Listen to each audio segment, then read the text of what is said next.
Thanks for listening to Baxie's Musical Podcast. If you like what you hear today, be sure to like it, rate it, share it, tell everyone you know about it. You can also follow the show on Instagram, Facebook, and TikTok for regular updates on future guests. Today, we're brought to you by Metro Chrysler, Dodge, Jeep, and Ram at Chicopee. Stop by their state-of-the-art dealership next to BJ's and Big Y on Memorial Drive, or stop by metrojeep.com and make it Metro. And then drive home in your new Metro Chrysler, Dodge, Jeep, Ram today. It's Baxie's Musical Podcast. Resistance is useless.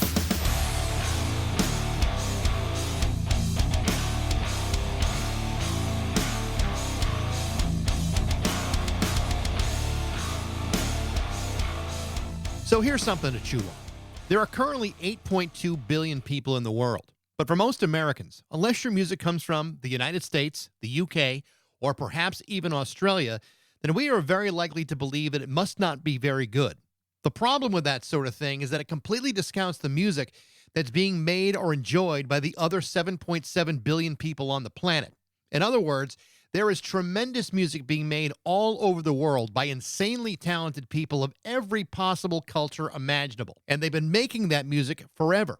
All you need to do is go into it with an open mind and prepare yourself to be blown away by some of the biggest and most influential musical talent in the world. Even if you don't understand the music, there are times when the music still touches a nerve.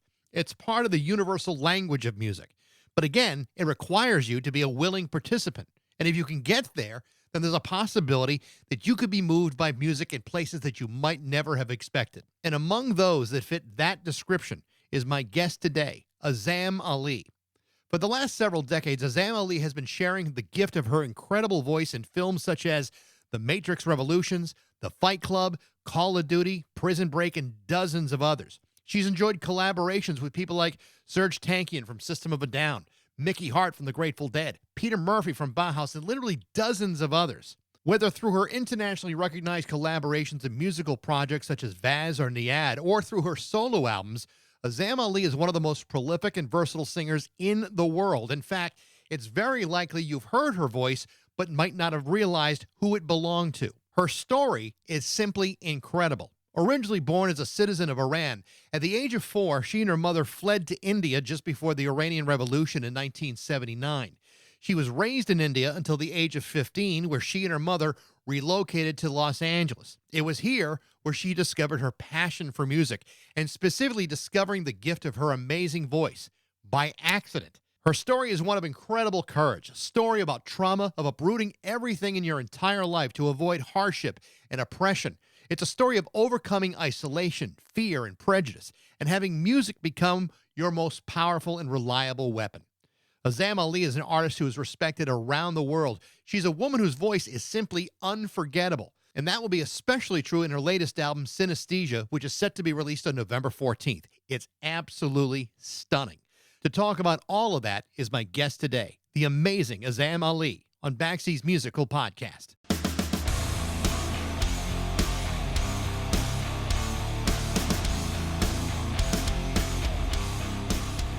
I'm so happy to be talking to you because, I've spent the last couple of weeks listening to the record quite a lot. And, I've been trying to figure out the right word I want to use to describe the album Synesthesia. And the only word that I can come up with is that it's astonishing. And, and I know we're talking ahead of the release a little bit, but, I think that, longtime fans of your work are going to be very, very pleased with what you've done. And I think new fans are going to be amazed by what you've created here. This must be... when you're right before the release of a record, you either are terribly sick of it or you're very proud of it. Where do you fall on that right now? Actually, it could also be where I am in the sort of place in my life. There used to be a time where I think this is now my 14th album, whether it's solo or collaborative. There was a time that I would be so nervous and anxious and excited and afraid and a little bit of everything. And now everything is very much like a still water. Like it's just very serene for me feeling. I feel, it took me, I mean, I'm sure we'll get into it as we talk about it, but this is the longest it has ever taken me to do a record. And I went through an existential crisis, through a depression, the pandemic, all of that. And I really feel so I kind of feel that I poured everything into it over the past 5 years. So now when it's about to become, you ultimately you create it for others, and now I'm finally handing it over to people. I just feel like I'm excited to see how it makes others feel. I'm excited for your adjectives, your experiences, not so much more my own. I Well, don't know if that even makes no, sense. it makes total sense. And the thing that I like, so much about, all your music, but in particular this record. I mean, you've always created these lush and exotic atmospheres in your music, but there's a real sense of urgency. Like there's tension in those songs, and I think that's what really connected to me. You talk about, some of the things that you've gone through that have taken so long to get this record out. I mean, I think of like the first single, "To Pieces," for example. I mean, to me, it's like Yeah. it's a really powerful song, and the lyrics are pretty crushing. I mean, they're heavy lyrics. Yeah, tell me about that, what is it all about? What was it that has kind of slowed all these processes down for you? Well, I started writing the record. I'm always writing. I don't start records and finish records. They just always feel a little bit incomplete. And there are always songs that I say, oh, it'll make it to the next one. So I never have a starting point and an ending point. But when I finished Phantoms, there were songs that I really wanted to do that didn't make it there. And I told myself, everything has its time. So I don't even remember when I actually started writing this record, but actually the first song I wrote for this record was Nothing But Time. Hmm. And that is really a pandemic song. If you listen to the lyrics, that is the ultimate pandemic song. Is that suddenly we had nothing but time. I was sitting one day and I thought, we have nothing but time now. And I thought that's a good title for a song. And then it became sort of, the existential crisis, the sort of philosophical. I think we all went through that. And these sort of deeply philosophical questions we all began asking ourselves in terms of what matters to us in our life, and what's important. And then you combine that with the political climate that we entered in America, the division, the polarization, and then there's just all the turmoil and tumult in the Middle East, and all of these. I'm someone who, as artists, we are sponges. What we do is we interpret the world for in a language that maybe everybody doesn't possess, and that's why we relate to art. That's why we go to art, in order for it to express something that we feel that is inexpressible. I myself, art for me functions in that way. And I think all of that found its way, and Two Pieces was the sort of pinnacle of that. I think Two Pieces was one of those songs that came towards the later stage of the album, and it was so primal. When I started writing it, I just put a drum, and it was almost just like I wanted to scream. It started from a place of needing to just scream into the void. And then the song came, and while I was recording it, while I was producing it, I just kept seeing the blood red moon. I kept seeing a forest. I kept seeing fires, and then we had these LA fires, and then that was just like, all of this sort of found its way into particularly that song. And I'm really proud of that song because it's unlike anything that I've produced. Everything else has some kind of continuity, but Two Pieces is so primal at the same time. And I think that's what caught me about it, because when I said there's an urgency about it and an Yeah. immediacy about it, you really did feel it in that Yes. song. And I think you're right about the times and how we're relating to all of this, because there is so much change in division. Thank God you had music to express however you were feeling at the time. Think of all the people that don't have that creative outlet, or haven't discovered that creative outlet to express how they feel. I mean, these are really tenuous times for people when it comes to focus their energies and trying to get their frustrations out. Yes, absolutely. I mean, during the pandemic, I was talking with a friend of mine who's not an artist, and I said, "Thank God I have music, and I'm so grateful to be an artist during this time. I don't know what I would do if I couldn't if I didn't have art. And then my friend said, well, for those of us who are not artists, thank God we have alcohol. Yeah. What's, Because I the think a old lot of people got through the pandemic with alcohol. what's the old Simpsons line? Alcohol, the cause of and solution to all of life's problems. It was really funny. But yes, I think, it's such a the for we always say, my husband and I, that in societies, in secular society, um art really is the guiding light for humanity, and we desperately need art, I think, more than ever now. And it saddens me to see how much the music industry has deteriorated, how much the value for art has diminished.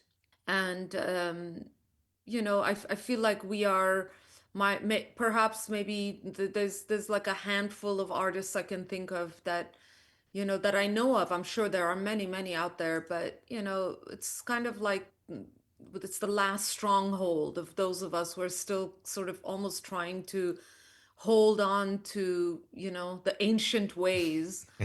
And I'm never going to become that Instagram artist. I'm still going to make records. Still going to be old school. I'm still going to sell vinyl. And I feel like we are a sort of dying tribe. I certainly see that when I do these interviews with artists of every different level. I mean, they all kind of say the same thing. On one hand, they kind of pine for the way it used to be.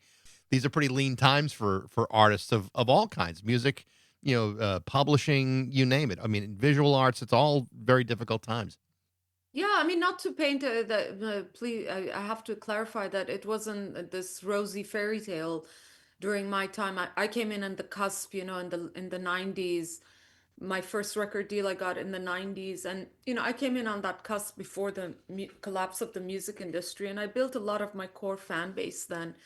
And I think that was, it had its own issues. There was still, imbalances, power imbalances, Yeah. economic imbalances between record companies and artists. All of that existed.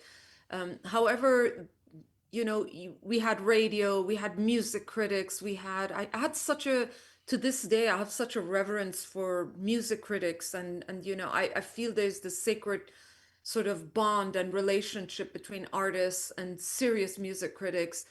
I feel like that has gone by the wayside.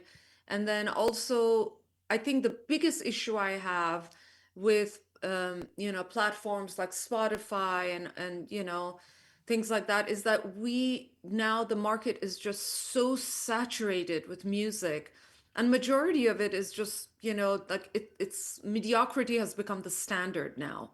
And it's almost rare when you find something that is so, like the a jewel, in the sort of trash. You pull it out and you realize that this is someone who was trying to create high art and refine their craft. And I feel like it's just everything I hear now is pretty much very mediocre. Yeah. No, that's That's the hardest part for me. That's honestly, I feel that that's the hardest part for me. one of the things that's kind of interesting, as you talk about it. Even the title of the album, synesthesia, to me is an incredibly interesting concept. I mean, it's basically a wiring of the brain that allows your senses to associate certain stimuli with other things. I mean, you may see numbers as color, you see music visually, or whatever it may be. You kind of alluded before, and certainly as an artist, the concept of synesthesia can be really important in creating it. But is that a situation that you find yourself with? I mean, there's a connection that you have to synesthesia. Well, I think, I don't have very extreme forms of it, but I always had it since I was a child. Like there are just certain things where my senses get overlapped. Hmm. And I think to some degree, maybe everyone has it, even if it's extremely subtle. Sometimes I can taste like velvet for me. I have a huge collection of silk velvet clothing, for example. I can actually taste what that tastes like. There's something about it. It's beyond just feeling, but I can almost taste what velvet tastes like. Majority of my fond memories of childhood stem from smell. So certain smells will trigger a very, very clear memory for me. And there are times where my senses just sort of cross wire. And the reason I wanted to name that this album Synesthesia is because when I create music, I try to sort of blur the boundaries and the boundaries between the senses. You know, if you can listen to a song and then you travel beyond just the sonic experience and suddenly you begin to experience something like pain or joy or love or something that already is a form of synesthesia because you're feeling something that is an extension of the music itself. And that very much fascinates me, how you can have these multiple, how your sensorium can be triggered like that and altered by music. And music for me is less of a sonic experience as it is sort of, when I begin to craft a song, I imagine I'm sitting in a completely empty room. And then I first think, how do I want this to feel when I'm in this room? And then I start placing objects in this room Hmm. until I feel the way I want to feel in that space. So it's much more of a spatial experience rather than a sonic one. Of course, there's the sonic element where you have to choose the sounds and do things that are that part of the craft is almost I don't think about it as much anymore because I've done it for so many years, but I think more spatially, more in terms of feeling. I think you're right about that, and I was actually going to ask you about that because I really believe that everyone has synesthesia different at different levels. I mean, some forms of it are more refined and maybe more visual or maybe more sensorial. But I think we all have emotional connections to music. Some of us have more powerful connections. You may think of things that have happened in the past or certain experiences, certain feelings. I think we all have it. But as an artist, though, I mean, because when you talk about creating music and who is the audience for it anymore, when you're going through those kind of experiences with music and with sounds and with feelings and all these senses that you're feeling, do you find now that you're doing the music more for you, for a specific audience? Yeah, I've always done that. I mean, I remember when I was, I forget how old, I think I was 22 or 23 when I signed my first record deal. And, I had no bio at that point, I had no resume. And I was asked to write a bio for my first, my sort of debuting as an artist. And I just wrote two lines. And to this day, I feel like that's the most accurate bio about myself, even though my resume is much longer now. But I wrote that I was born, music found me in the depths of despair and showed me a world and revealed to me a world more beautiful than the one I was born into. And that's where I have lived ever since. And that pretty much sums up what music means to me as a listener and lover of music and also a creator of music. I was, because of so much childhood trauma and, experiencing war and the revolution and displacement, dehumanization, all of the things that, and then coming to America as a teenager and, all of those traumas. I was a very depressed teenager. And the only comfort I found was when I listened to music. I mean, music literally saved my life.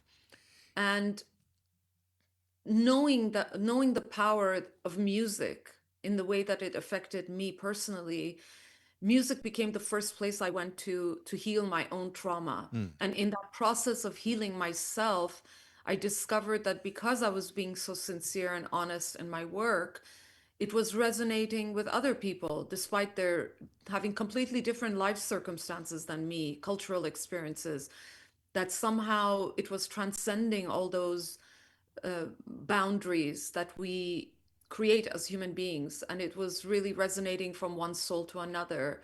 And I think once you discover the power of that, along with it comes a tremendous responsibility that you can't just create music, just, you know, it's not a frivolous task for me. Sure. It's something I take very seriously.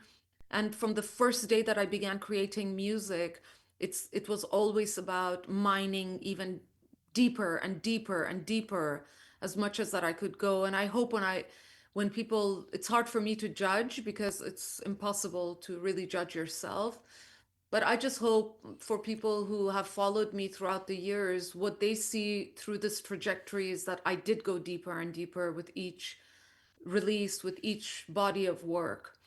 So that's, the most honest answer I could give. When you talk about your background, your personal history, as I'm reading through it and researching your life a little bit, I can't myself, has this woman not written a book about this yet? And maybe you have, and I haven't run into it yet. But I mean, your history is absolutely amazing. Like you were born in Iran just a few years before the revolution, like you mentioned. Um, and certainly tensions were running high and escalating at the point that you were an infant at this point. You and your mother left the country while you were just 4 years old and fled to India. What can you tell me about that and the decision for your for your mom to relocate you? Well, actually, I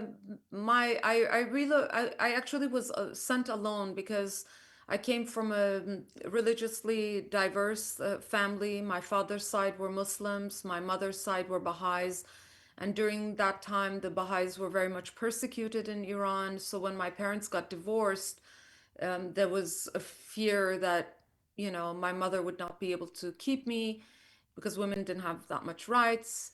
And then my mother actually sent me at 4 years old to study alone in an English boarding school in India. So I Hmm. was alone in an English boarding school for 11 years in India.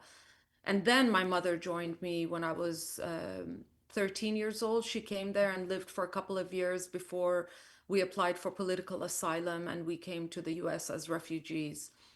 So it was a very tumultuous time. The revolution was very hard. We all, for every Iranian, you could write a book on every single person's story. Anyone who has lived through war and displacement.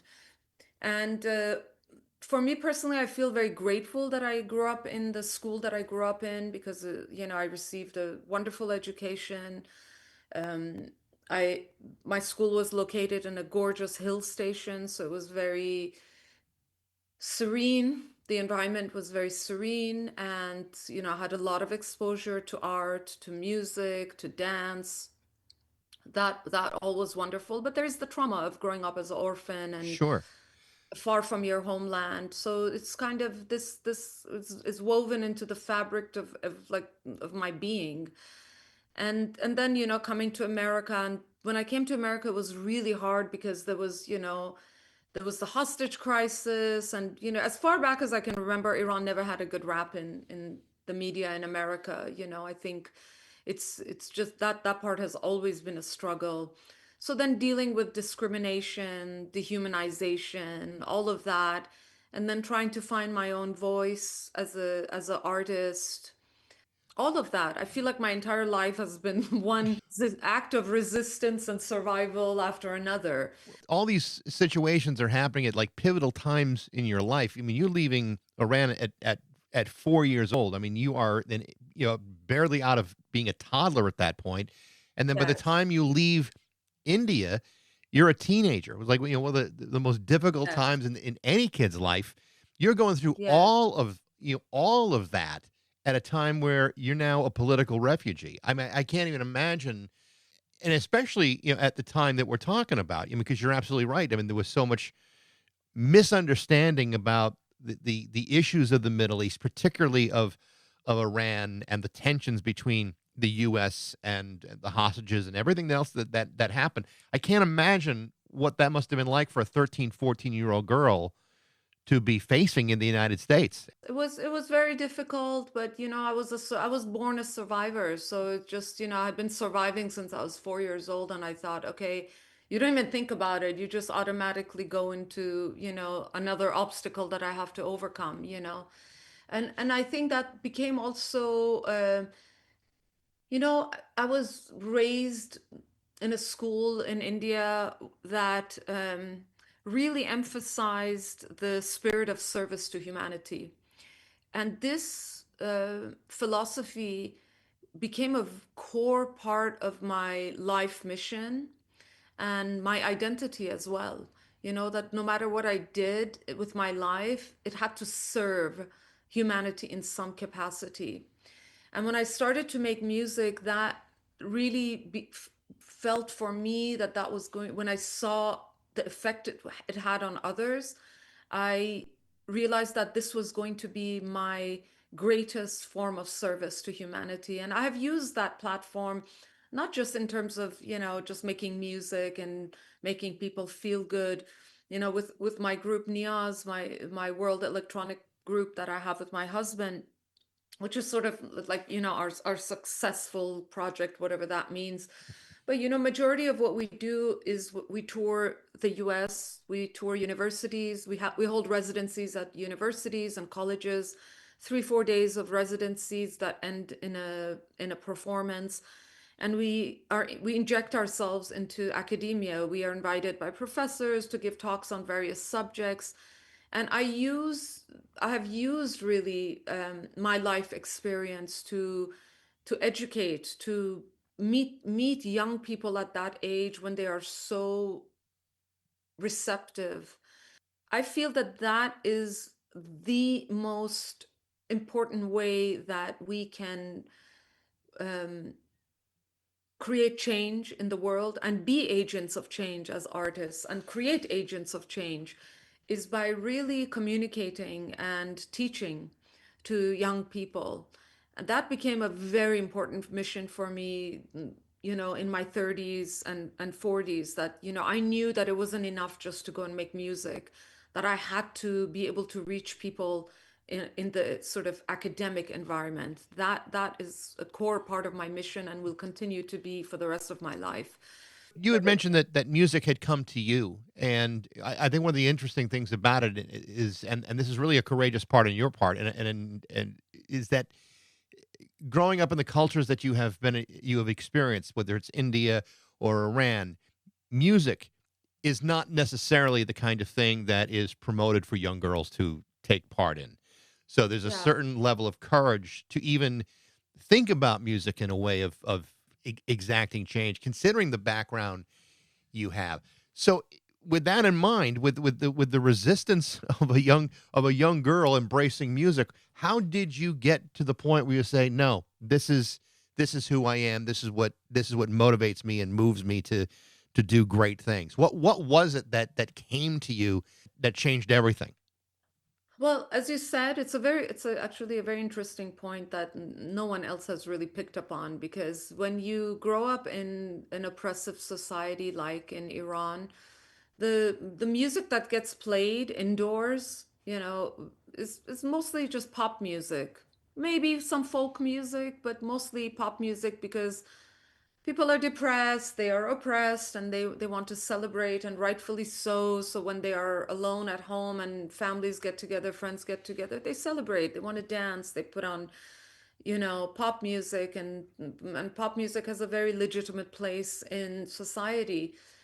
So for me, growing up in India, when I used to walk from school to, let's say, the bazaar or to the markets, yeah, the sound of temple bells and chanting from the temples was something that pretty much you would hear it all the time, all Mhm. day long, like in the background, or and this sound of the temple bells and chanting did something to me. It like right there in the back, I'll say it, in the sensorium, something happens.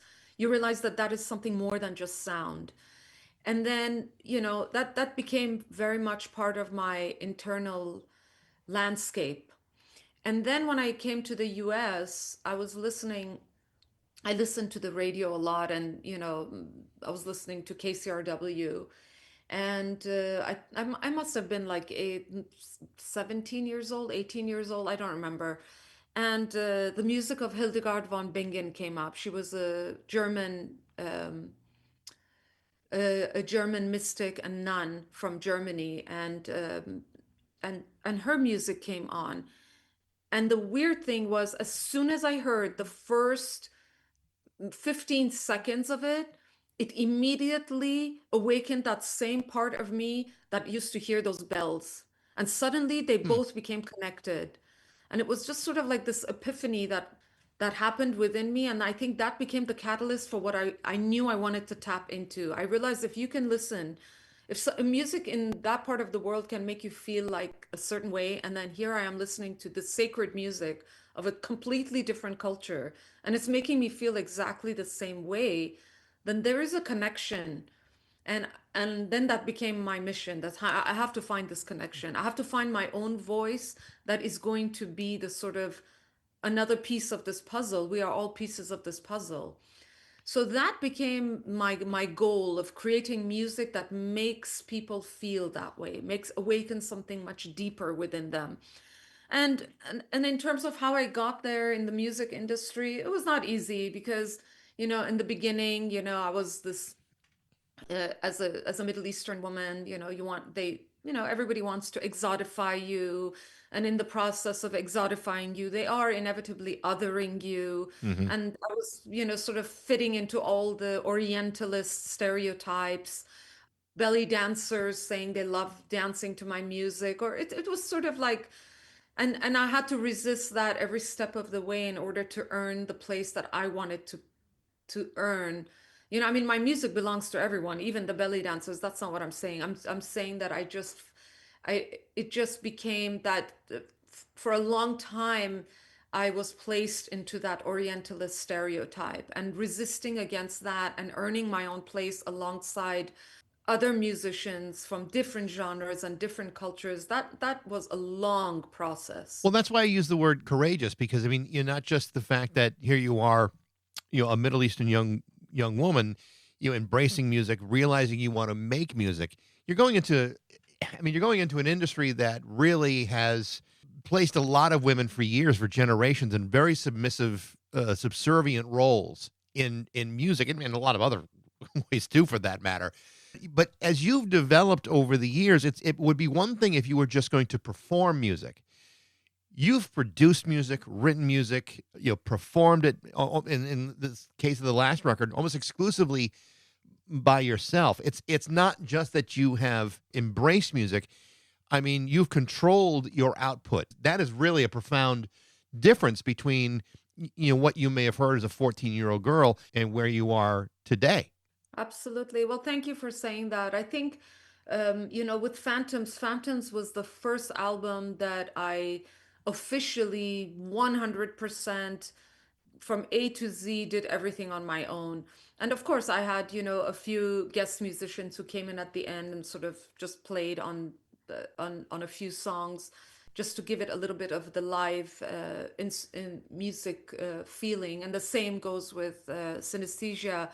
My son played cello on one song. My husband played electric guitar, viol on a couple of songs, and I have a Canadian friend, a keyboard player, Gabriel Vinuela, and he came out, and he's a real keyboard player. I'm not a real keyboard player. I create everything I wrote is in MIDI. So I wanted to have a real keyboard player just put that sort of, that feeling into some of the songs.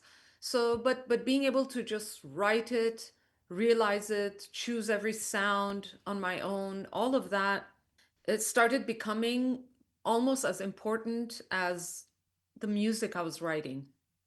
That being able to have agency over all that, it's really mine. I can really say this is 100% my expression. I was reading an interview that you had done talking about, at the beginning stages of your music career. You didn't really start off as a vocalist. You started off, I believe it was the dulcimer you were playing, and that The there was, hammered dulcimer. yeah, and that there was a vocalization that comes along with it, and that at that point, people said, "Hey, why don't you put that dulcimer away and just start singing?"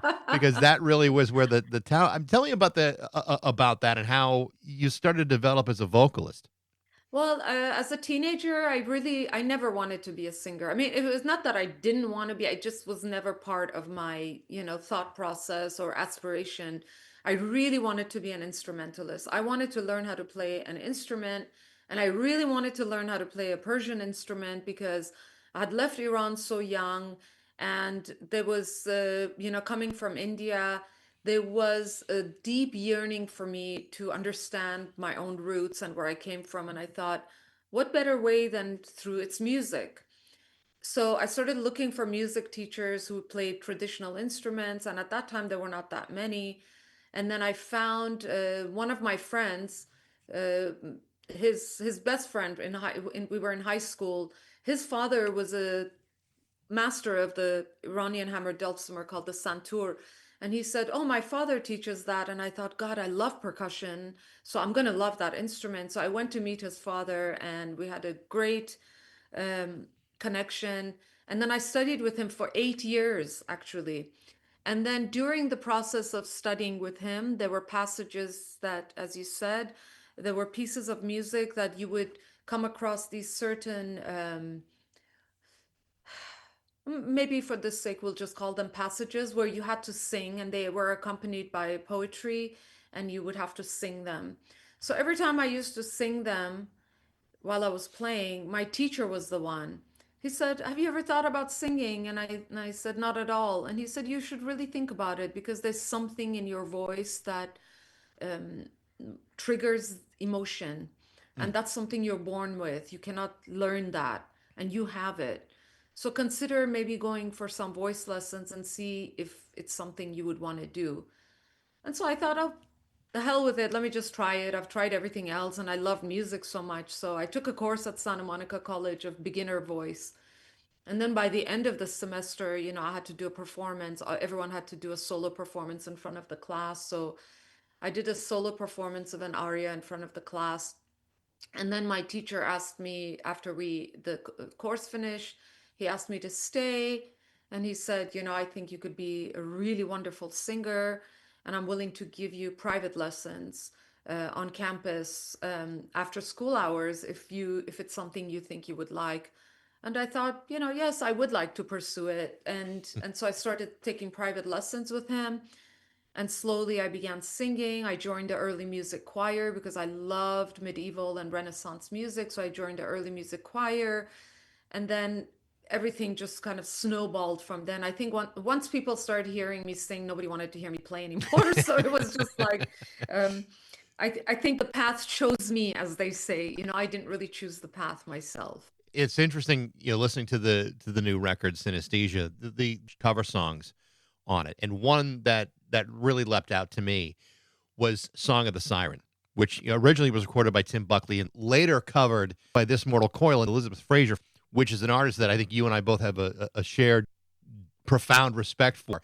The choice of picking a song that she is so closely associated with was actually a very intelligent one, because in a lot of ways you are not that dissimilar as vocalists. Well, that's a huge compliment. It's oddly enough on Phantoms, I never consciously decide that I'm going to do a cover of something. It's just something that very organically happens.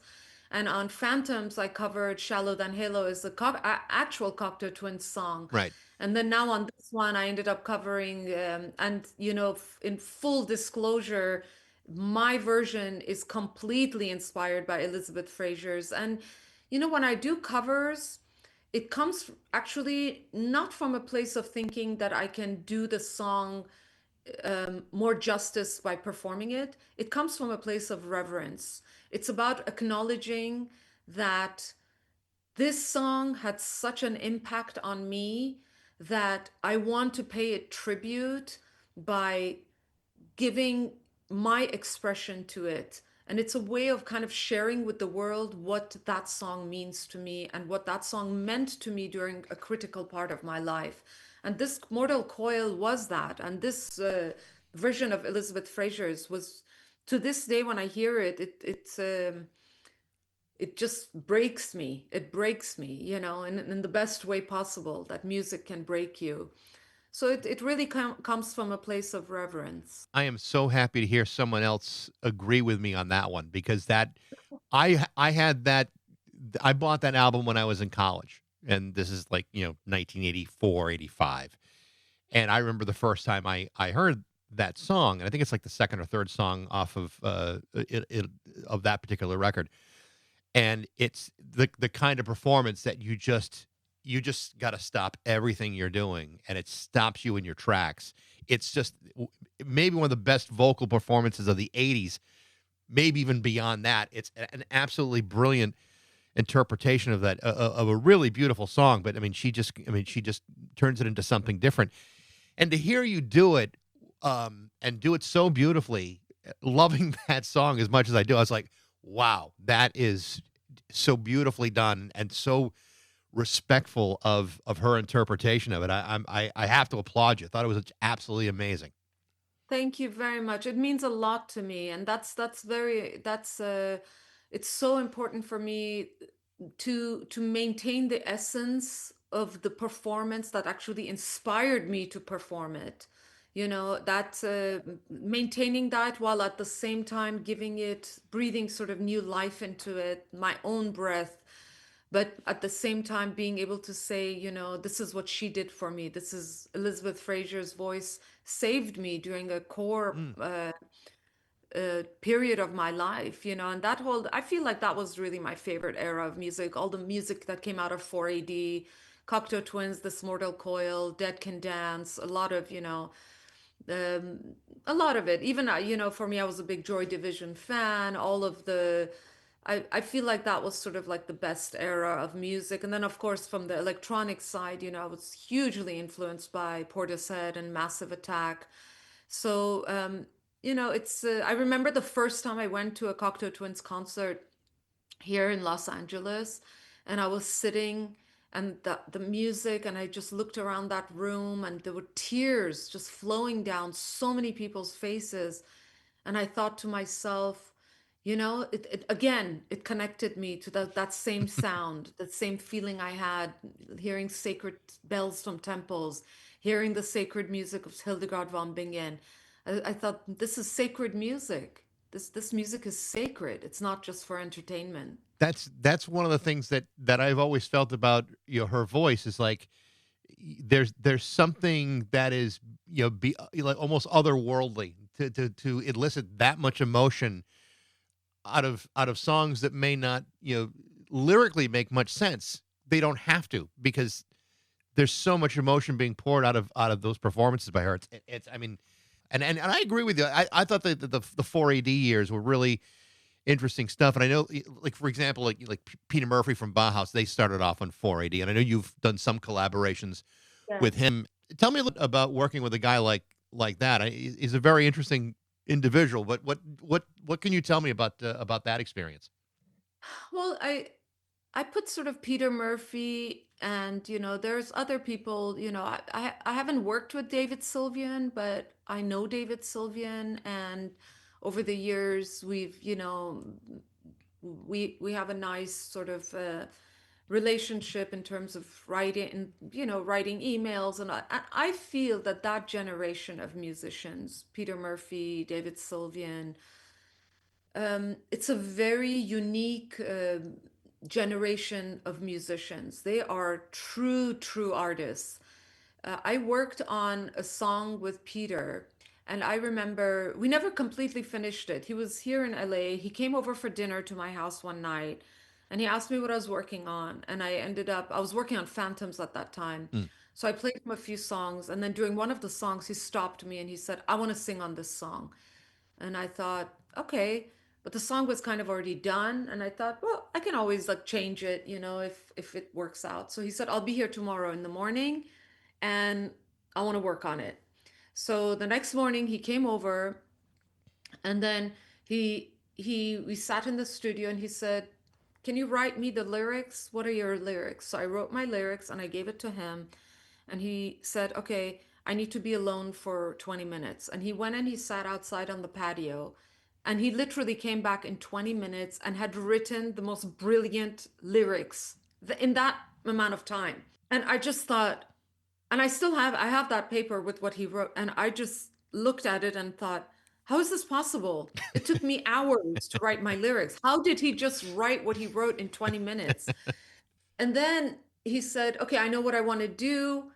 And then he sang it, but he wasn't feeling well. He said, I want to redo my vocal. I want to redo it. And then, you know, he was going through some stuff, and he went back home to Turkey. And then we never really got around to to recording it, and I needed to finish the album to put it out.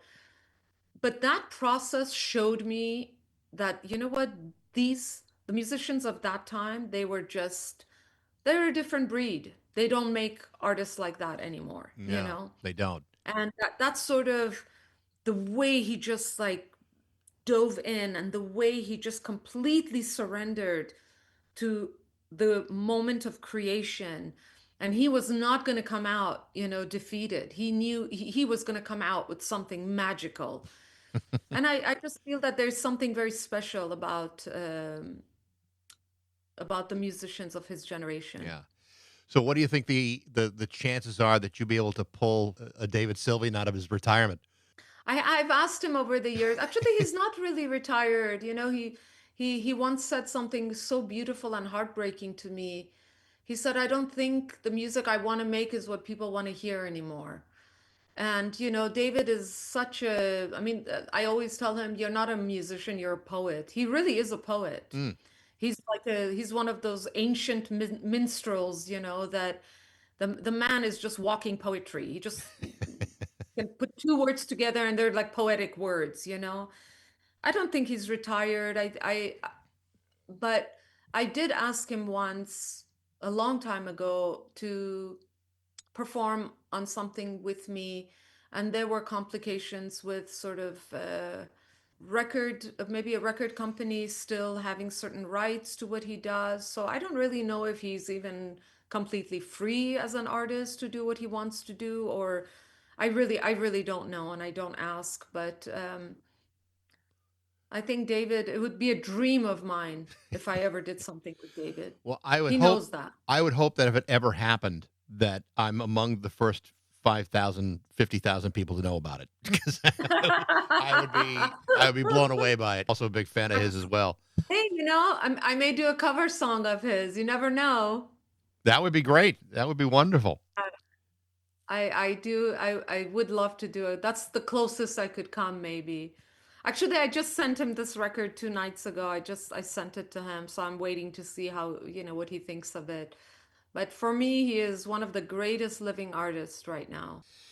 Azam, this has been such a joy talking to you. Like I said, I've so enjoyed listening to the record. I can't wait till it comes out so I can actually hold a physical copy of it. But it's absolutely beautiful, and it's been a real joy talking to you. Thank you for your heartfelt and thoughtful questions that really got to the heart of what my music and who I am about. It means a lot to me that you put such thought into your questions. Well, thank you. I appreciate that. Great talking to you. Have a great night.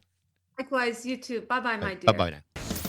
The name of Azam Ali's upcoming album is called Synesthesia, set to be released on November 14th. Thanks for listening. I hope you enjoyed it. If you did, you can email me at bax@rock102.com. I'd love to hear what you think. Thanks again to Metro Chrysler, Dodge, Jeep, and Ram at Chicopee for their support. But most of all, thanks to you for listening to Baxie's Musical Podcast.